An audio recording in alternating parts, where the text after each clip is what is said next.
Hello and welcome to the Riff, Raff podcast. With me today is Ethan Dalton. Say hello. Hello there. Sam Owen. Hello, nice to see you all. And Joe Winterbottom. Hello. Right, how are we, guys? Yeah, not bad. Been a long week, but keep going. Yeah, we're getting through, as always. Anyway, Andy, what's the podcast about today? We're going to be doing a whole range of different things. We're going to talk about football, darts, bit of music, and general chat. Oh, nice. I'm looking forward to it. So where's it starting then? We're going to talk about the football.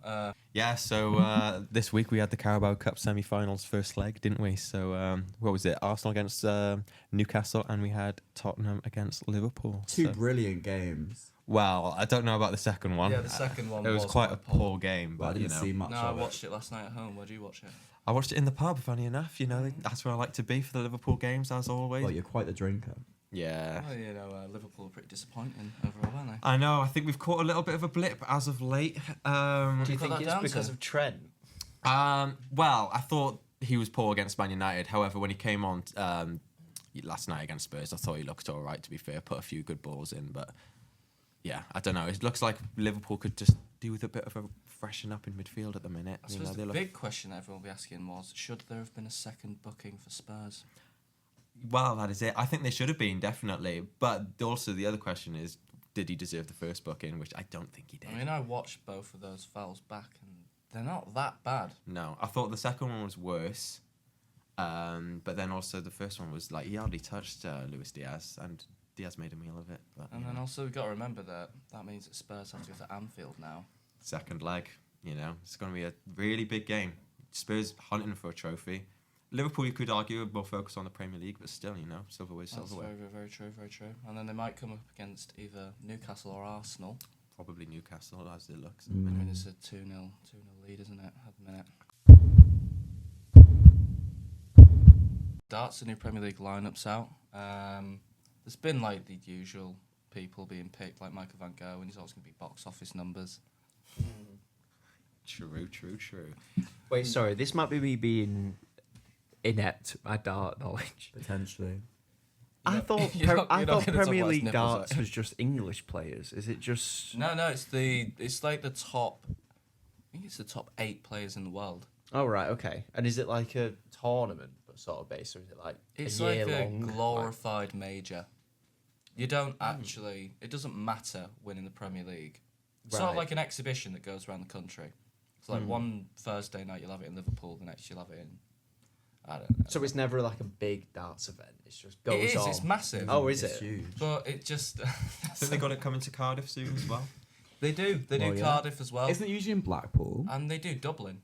Is there any names you look like really excited to see this year with the Premier Well, League my then? favourite player is Rob Cross, because I remember like his semi-final against Michael Van Gogh in like 2017, I Oh, think it was. fantastic darts play. That's when he was only pro for like 11 months at that point.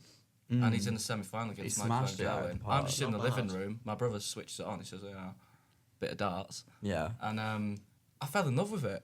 I'd never really watched darts. I didn't care No. about it. I thought it was boring. That was Yeah. similar with me this Christmas. I just couldn't get enough. I know, because you suddenly, Well, yeah. every time they get a 180, it's like scoring a goal. Yeah. Does it happen It's a often? thrill. 180? It happens Oh, loads. Pretty Truly. And often, also, yeah. when you get a 9-darter, it's just the most beautiful 9-dart thing leg. you ever watch. And there's always that question where, like, is a 147 in snooker harder than a 9-darter in darts? Explain for the listeners, what is It dartitis? sounds made up. It's like a mental block Right. where you Yeah. can't release the dart.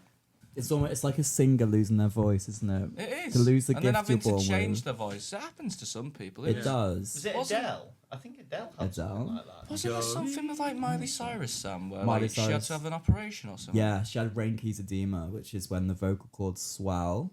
Right. So they don't rub together properly, so they don't produce the sound that you'd expect. So the voice is a lot rougher and a lot more dry. It's like dehydration. But you could argue that at this point in her career, when she like favours like rock songs a lot it of the time, helps. especially with like covers and things like that, when Is she's that- like Zombies by the Cranberries, Yeah. it really helps with that song. It does help, but she actually had a vocal cord surgery to remove the nodules from her, which is a very dangerous procedure. Which some people do it, some don't. Mariah Carey, I think, never has had it because she doesn't want to lose her voice. But Marley did, and now she has like more of a natural rasp to her voice. which is some people like, some people don't. I But personally suits think it makes her voice sound a lot more interesting to me. So Gives is it a lot of personality. Is it I agree, permanent I damage agree. then? Once it happens? It's permanent damage, yeah. I mean, obviously you have like vocal cord lessons, and you have to have training. Like an athlete has to have training. Yeah, But yeah, there's a lot of ways around it. But there's definitely like a noticeable rasp to her voice now. But a lot of people like that and think she sounds better with it. So I agree.